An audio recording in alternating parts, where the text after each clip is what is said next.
I'm now recording.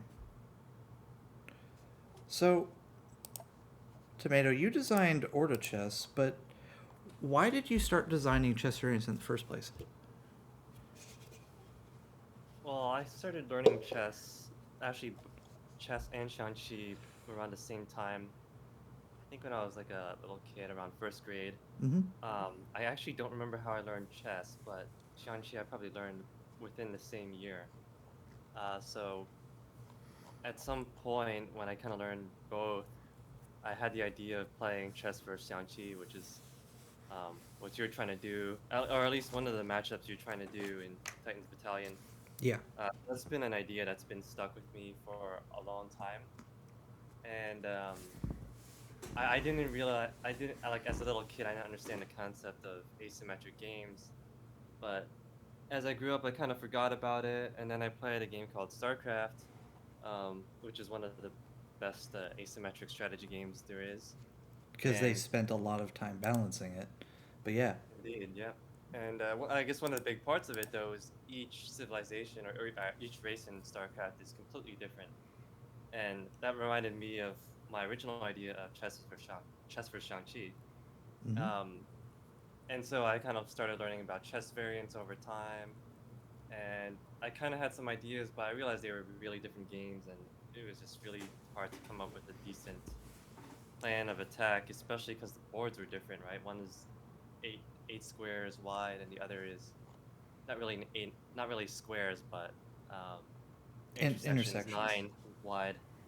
So it was just an idea that floated in and out, and I never really tried to come up with a strong solution until Fairy Stockfish came out, and it got to the point where we can start programming our own variants.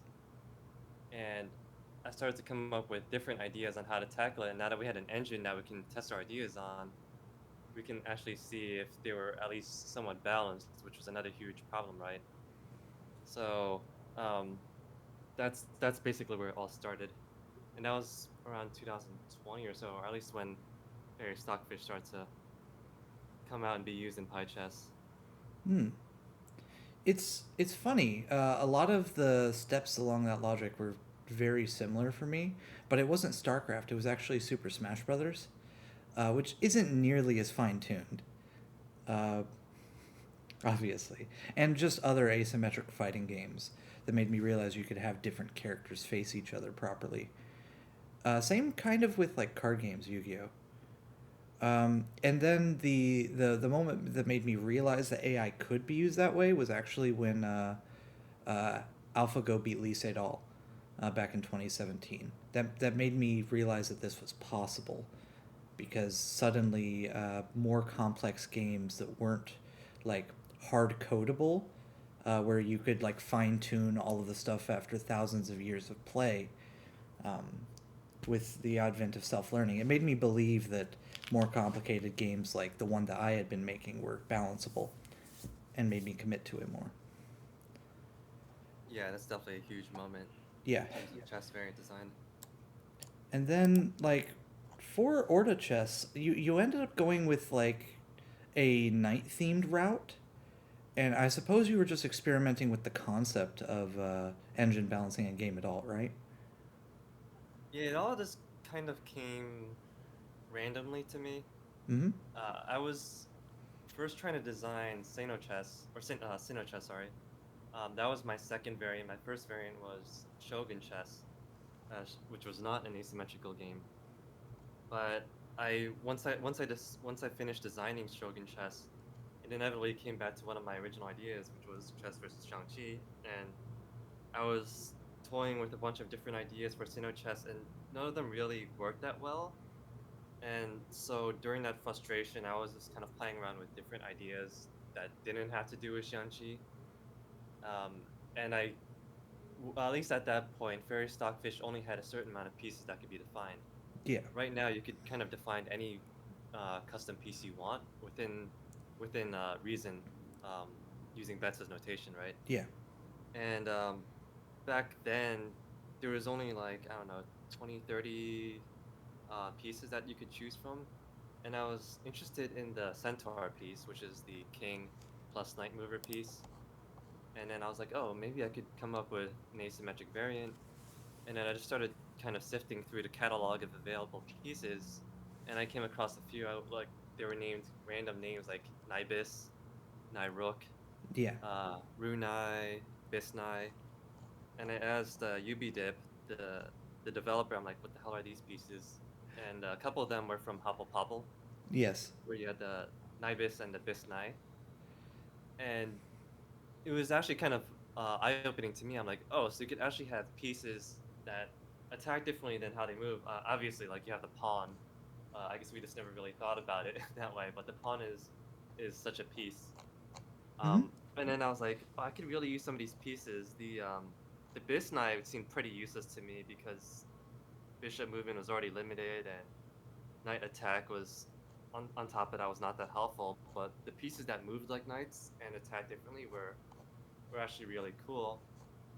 And I wanted to mix that up with the what was it called, the centaur. And then I realized like, oh, all of them have something to do with knights. Like they all feature knight movement. And then after that, it clicked to me like, oh, I could have a knight themed army. And so I just built on that. Everything just kind of clicked into place, right? The bis nai, no, sorry, the nai bis, the piece that moves like a knight but attacks like a bishop, would be the bishop analog, and Mm-hmm. then you would have your rook analog, um, and then that just left the centaur. Well, if the centaur replaced the queen, it would be too weak of an army, and so naturally I had to replace the knight because there was really you couldn't really make a special knight. You could have attack, move like a knight, attack like a knight, which is basically a knight, Mm-hmm. but it doesn't really add anything new, and so the centaur replaced the knight. And so you have two super major pieces, which actually worked really well because both of them individually were weaker than a queen. And all I needed was one more piece to replace the queen that would make the army balanced. And I just kind of threw every single piece that they had. And it got to the point where it was like it has to be a general or whatever. Yeah. And that was the only piece weak enough. And it ended up being the silver general. And moving the pawn line forward by one square ended up ended up with perfect balance. Yeah. It also, just generally speaking, not having to deal with the double move en passant fix as often, which was which the French came up with it back in what I think it was the 15th century, somewhere around there, plus or minus 100 years, in order to try to speed up the game and give more center control out the gate. I I didn't. I always thought that en passant was like a weird fix to the problems that their own double move caused. But like you have to deal with that less if you do the Mach Pong and Mach Rook route of just having that the thing the pawn's an extra row forward. Sorry, it was hard for me to speak there for a second. Yeah, and I thought that worked out pretty well because um, I didn't actually have the theme originally, but after I decided on night theme, when you think of horses and a horse-based army, one of the first things you think of is the Mongols. So Mm-hmm. I slapped on a Mongol theme, and because Mongols are out in Asia, which is closer to Makruk, I was like, oh, it actually works out well that the pawns kind of resemble Makruk, Mm-hmm. so it gives homage to that kind of Asian background. Yeah. And the fact that it ended up as a silver general, that's one of the most common pieces among variants, because it does appear in some of the Southeast Asian variants as well. Uh, Yeah, that's another justification I had. So you have the pawns from Makruk, and you also have the quote unquote bishop from Makruk. It goes by different names, bishop, pawn, whatever. So um, it ended up being a kind of nice theme. yeah. About how much testing did you have to do in order to determine this was balanced? I think it was probably like 2 or 3 weeks. I had to use different time controls, like real fast time controls and then really long time controls. Mm-hmm. I wanted to see that the balance held up for fast and long time controls, and then also the openings were varied enough.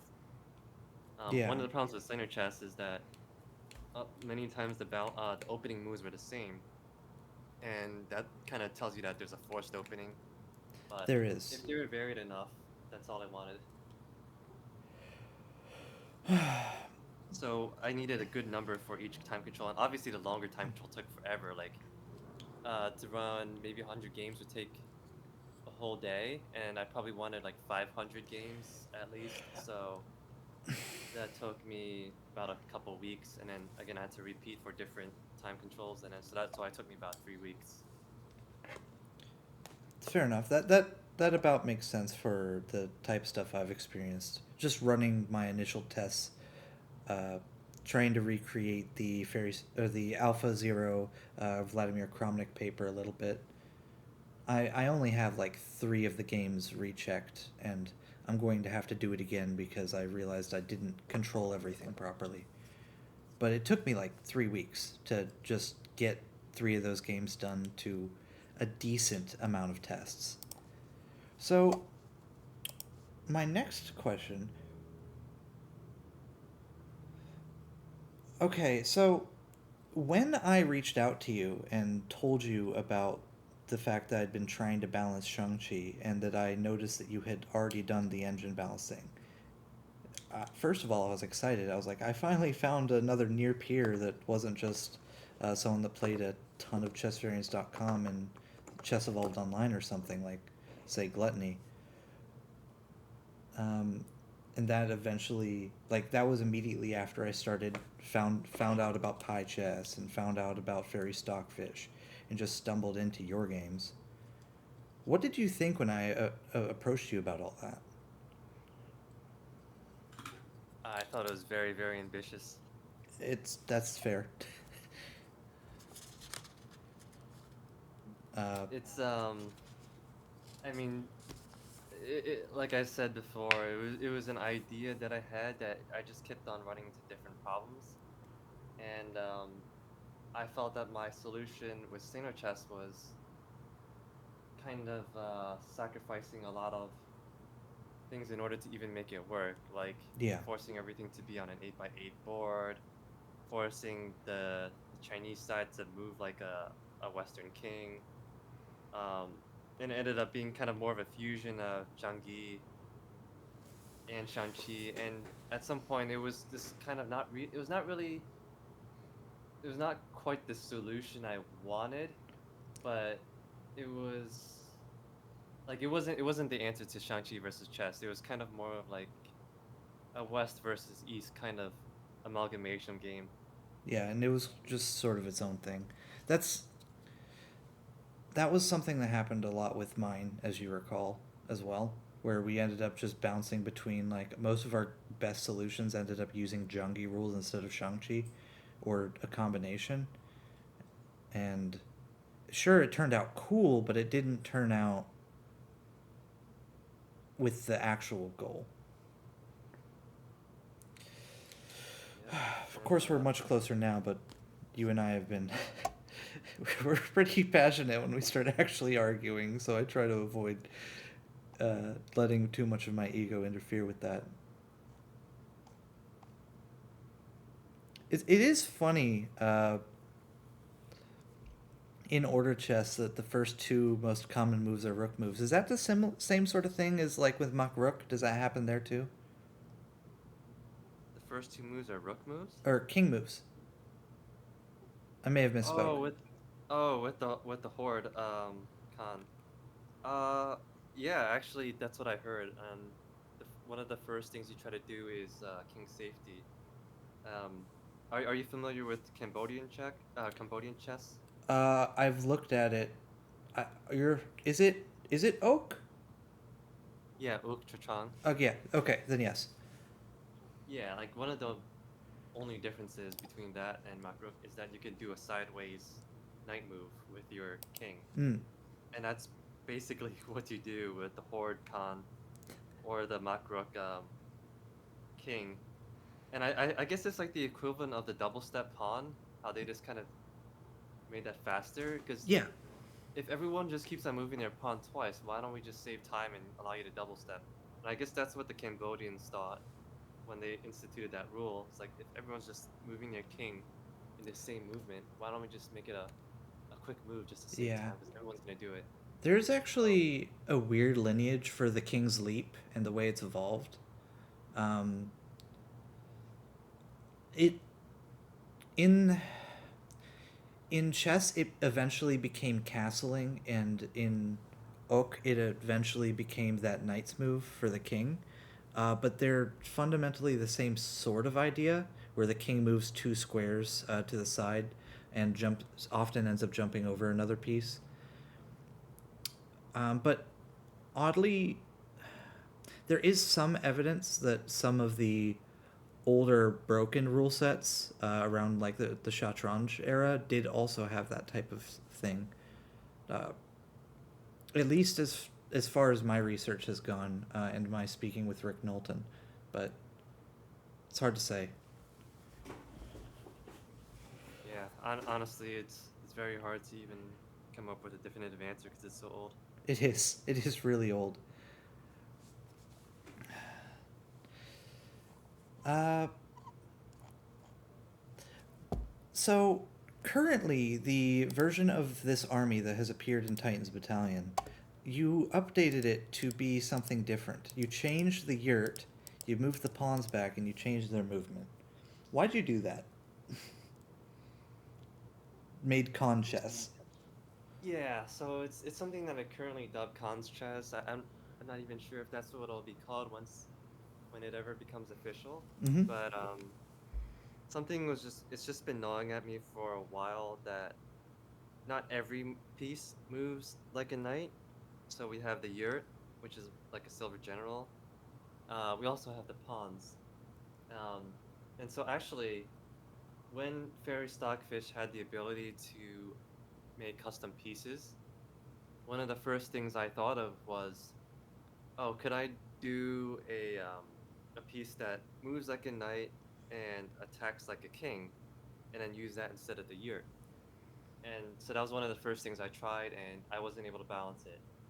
And so I just kind of gave up and started working on Empire chess instead, Mm-hmm. which is basically Orda chess, but with every piece moving like a queen instead of a knight. And in Empire chess, I was actually able to get it to work. You have the piece called the Duke, which moves like a queen, attacks like a king, and that replaces the queen. Mm-hmm. So it's perfect there.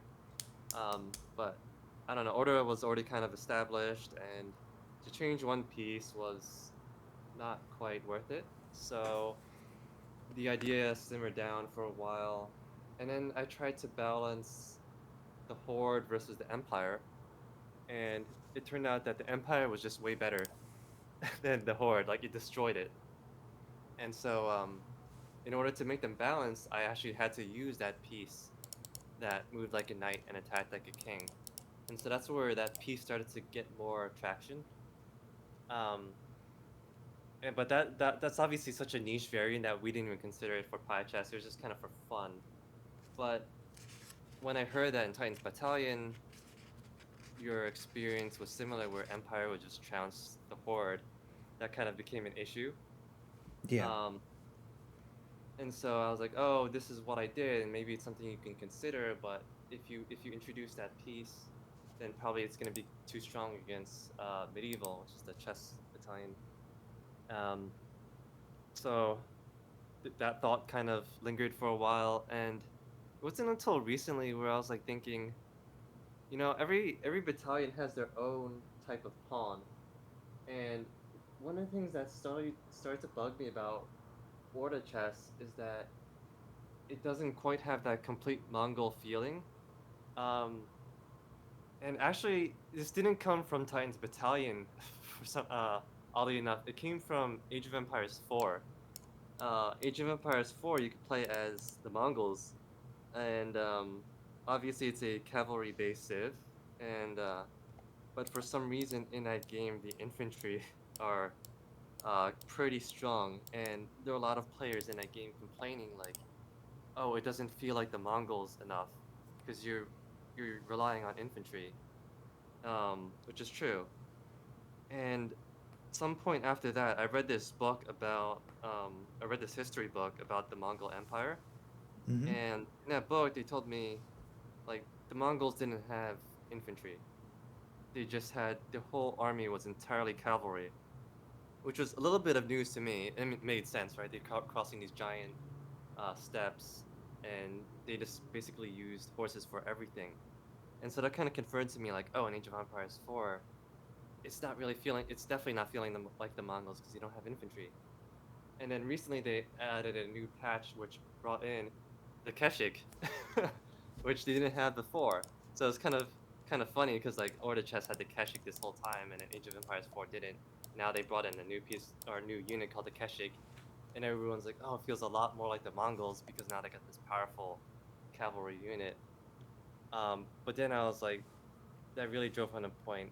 The Mongols need to be all horses, and that brought me back to Orda. I'm like, wait, the pawns are not horses. And How do you neither's the make yurt. horses? Yeah, and could it be something like a shogi knight where they just move the forward two spaces? But that was that's way too weak. So Yeah, they're not until able to immediately make pawn structures. Even Berlinas can stack in front of each other. right, and the other problem is they move too fast too. So they're too weak but also too fast. Like they can cross the board if you do let them go. And so I expanded that to also include the horizontal movements, but the forward horizontal ones. And then I was like, okay, would this actually work? And I tested again on various stockfish, and I was able to balance it, which was crazy. So I was able to balance it using that and the piece that moved like a knight and attacked like a king. Which, Um, to be honest, that set of combination, which is exactly what you wanted, just works. Kind of blows my mind. it really does. I mean, I did have to move it back to the pawns back to the second row or the That's second rank, fair. which was I mean, which is fine. A second rank, third rank, it doesn't matter. I will So say the amount of king safety that this new army has is pretty ridiculous. You can centralize it to where all 8 of your pawn class pieces are just in this 2x4 rectangle in the middle when you want or need to, and they're still supported by the archers and the keshigs and the lancers like transversely, and of course the Khatun's still here. Like, this is probably one of the highest king safety armies in the game, despite also having such fast pawns at this point. yeah, although the pawn formation is kind of poor. Like I still think they're still weaker than chess pawns Of actually. course, yeah. They can only attack one square forwards, which is a big part of it, even though that they're far more mobile, far more mobile. Um, So, but it feels a lot more like the Mongols to me now, which makes me happy. It's more balanced, and it also works against. It was also balanced against empires, so many wins. So you have to oh, do it. this army was balanced against Empire too. Yeah, it was balanced against empire and then the standard chess army, That's which very the nice. original didn't. Yeah, Yeah. you had to buff the original army. So why was campmate included in Orda? Like, I think that was your pet rule for a while. Oh yeah. Totally forgot about that one. It was something that I adopted from the idea of the try rule in shogi, and I Mm-hmm. really like that idea because it can really cut short a very long endgame. And my hope was that it would get rid of a lot of draws, and it apparently it doesn't get rid of all the draws, but it did do quite a dent. And the other big factor, I remember I mentioned how it took like 3 weeks to actually do the testing. Mm-hmm. Introducing can't makes it much faster because there's another goal. Um, Oh, if I you had those see. like yeah, if you had those like King and Peace versus King and Peace end games, S- Properly those took played by much FSF, those longer. take a while, yeah. Yeah, so it basically made testing a lot faster, which is another big part. It made the game shorter. It removed a lot of draws. Because I think without Kitmate there were still quite a bit of draws, maybe like 30 something percent. Yeah. So it was just very convenient. And I thought I added something new on top of on top of the usual checkmate, and that's what I wanted to introduce. Which the king victory by reaching some point on the enemy board is a very old rule that's been very common as well, because like pawns haven't always had strong promotions. This solution has come up here and there. Tri rule is a really good example. Um, just straight up can't mate, even variants like Racing Kings. But my experience with can't mate uh, started from my study of Serlin's chess, Chess 2, the sequel, as he calls it, with the midline rule. And I thought it would be that, just gentler. I was kind of wrong. It turns the end game into having that type of thing rather than making it define the entirety of the opening and mid game. But Serlin's chess midline rule, it was a poor band aid for some serious problems that some of their army's balance had, and it literally it created a situation where some of the matchups in Chess 2 the sequel were solved games. So because that was a thing, uh, were trying to have some sort of random element to remove that with like the different like gambling systems that Serlin tried to implement early, and it just led to this chain reaction of problems. Like even now, they have a 960 rule that rearranges the back rank rather than the other random systems in order to prevent the matchups from being solved by the midline rule, where the king crosses that and they just win. So I had a lot of negative stigma towards the rule when I first learned of it, but I've come around since then. It doesn't have nearly as many issues. Turns out those extra 3 rows matter. Yeah, that's a lot of squares to cover. And Mm-hmm. to be honest, when I read about uh, basically the King of the Hill style rules, I was not a huge fan because that is such a short distance that I think it really detracts a lot from the game. It does. I really intended Campmate to be something to replace the very, very end game where you have like no pieces and like, okay, now the board's empty, you can kind of make a run for it, and you can employ tactics to kind of slow down the other king or clear Yeah, a path for your own or protect your king. So, it does end up creating a real end game to the point where, oddly, I'm kind of considering implementing the rule in Frost Beasts because they're having trouble having a real end game with their poor promotion. Um, but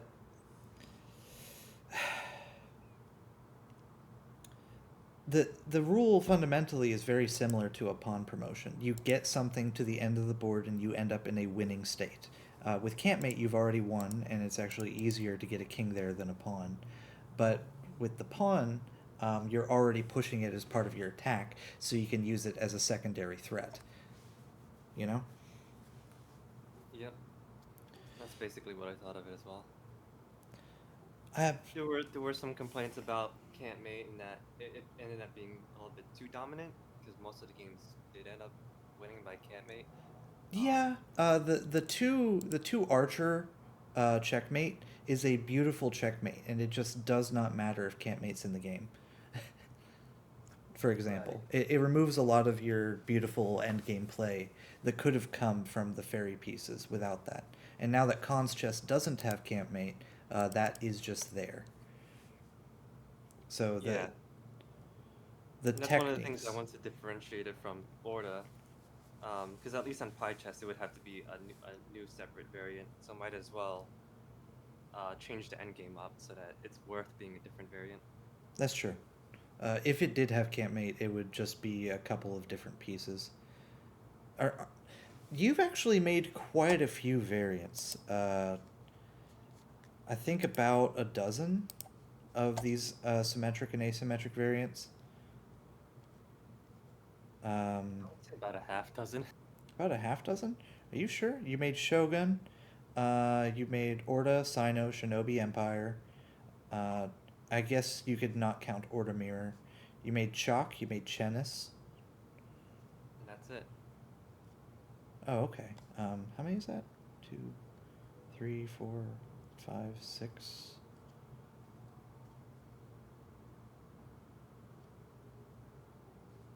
6, I think, is a half dozen. No, seven because you weren't counting Shogun. Wow. I wasn't particularly counting, but it's something like 6 plus or minus 1, so 6 to 7. So yeah. Yeah, and Shogun is this like shogi chess combination. Yeah. So we have technically implemented all of them into party mode for TB as like possible. We have channels dedicated to them, but the reason I initially decided on Orda and Empire being the representations from this engine balance stint you went on was just because it didn't alter the enemy's pawns too much.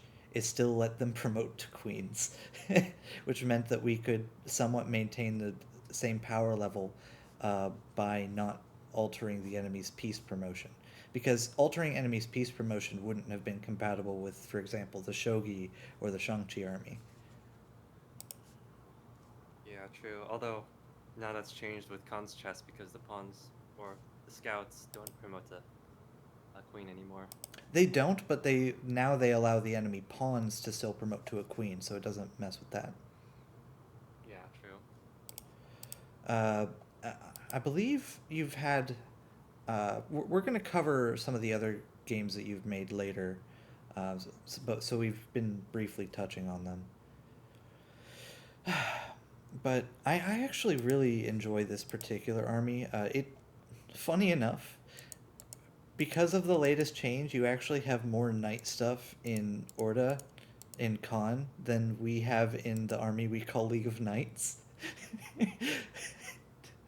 So that's something I'm gonna have to like look at later. To be fair, we the that army does include 4 actual knights. Yeah, that's a lot of knights. That's a lot of knights. The So horde does not have an actual knight though. Oh, that's true. So maybe I could still get away with the name despite the horse dominance being taken a little bit by another army now. yeah. I mean, I consider that movement like quote unquote horse movement, whereas I consider the knight specifically the chess piece that jumps, etc. Mm-hmm. Well, I'm just referring to the theme, right? Yeah. Because the Mongol theme is horses, and then the horse faces on the knight. But it is important to keep the language separate, thanks to Shang-Chi having that. Honestly, it's a really cool piece. The more I've messed with it, at first I thought it was a bit weak, but now I've embraced the weakness. Which piece? The Shang-Chi horse. Oh, oh. I'm not as much hating on it as say Gluttony is, but I did think it was a little weak when I first learned about it. Its weakness. I mean, the whole game is generally filled with weak pieces, which makes it. I mean, the sum of the parts is greater than the whole, or the whole is greater than the sum of the parts, um, because they're so weak.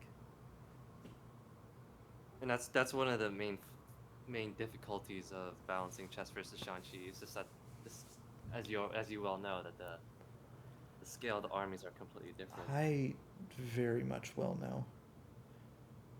Of the armies I've done, the ones that have given me the most headache are definitely Shang-Chi and Frostbeast.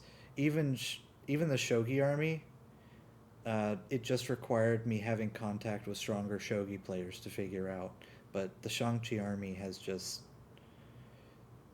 attempt after attempt failing, dozens of tries later. It messes with you.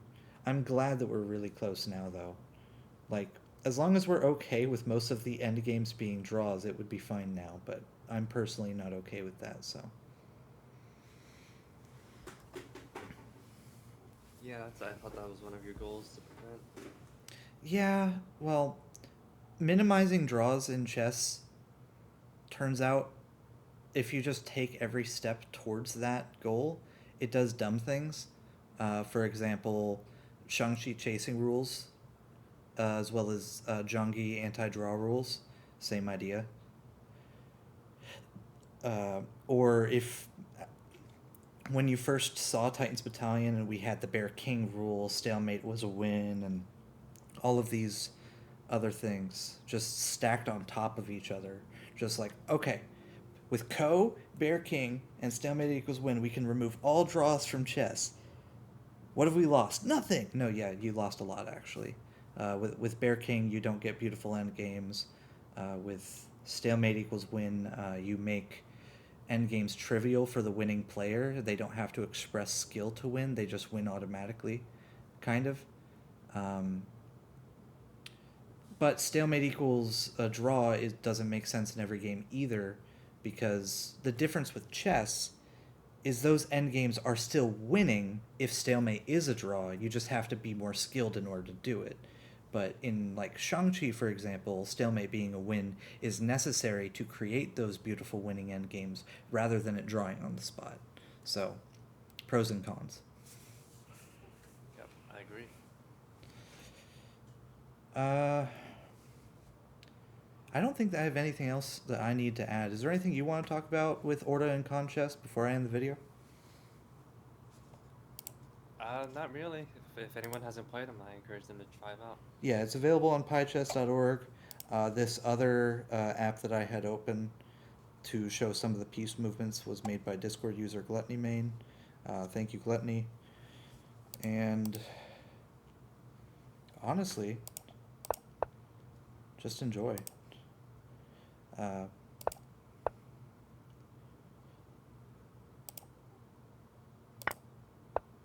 Sounds good. Thank you.